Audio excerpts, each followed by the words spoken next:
Bonjour, je vous présente Kerasto. Donc pour cette recette, il vous faudrait un dos de cabillaud de la turballe, du vin blanc, un citron jaune, du parmesan, la patate douce du Sénégal, du chorizo, de la mangue verte, des échalotes ciselées, de la poire de terre, courgettes, poivrons rouges et ail éléphant. Allez, c'est parti, on y va en cuisine. Donc là, la courgette a été taillée avec une épaisseur d'1 mm à peu près. Donc avec ça, je vais faire des brunoises de courgettes.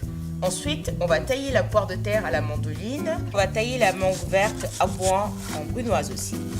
Donc même procédé pour la patate douce, mandoline plus brunoise. Maintenant, on va tailler le poivron rouge en brunoise. On va portionner le dos de cabillaud et le farcir de chorizo. C'est pas la peine que ça déborde.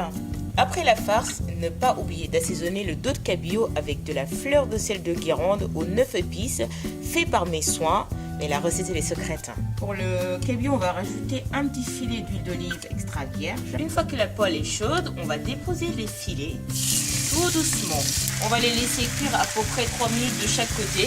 Je vais rajouter l'ail en chemise au milieu pour donner un peu de goût. Sans oublier de rajouter le bouquet aromatique du thym et du laurier. Pendant que le cabillaud est en train de cuire, on va procéder au risotto. Donc, je vais mettre du chorizo qui reste au lieu d'utiliser du gras.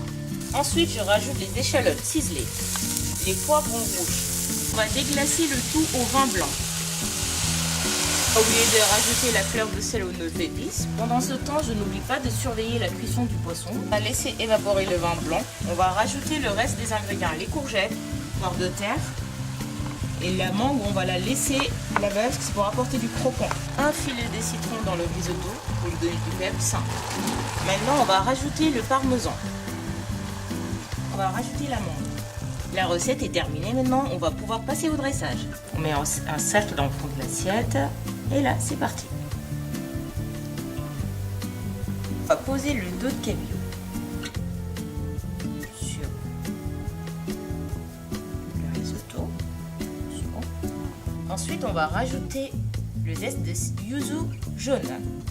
Pareil, on va pas en mettre trop, on en met un petit peu pour donner du peps aussi. Vous allez chercher la sauce dans le fond de votre casserole, c'est le jus de légumes, de cuisson. Donc vous allez l'utiliser pour donner un petit peu de jus à votre cabillaud. Et voilà,